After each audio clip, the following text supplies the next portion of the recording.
sai kum Pastor Bill now pang Sunday School Department rural income kan nila leading zomin Bill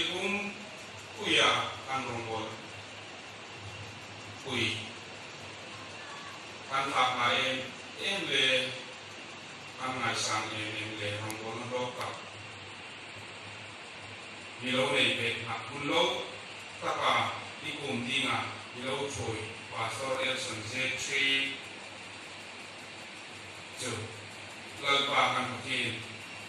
boy sun hin taksara makai nilai utano sin na kon now pang department choi tu rural income ate tu hai hin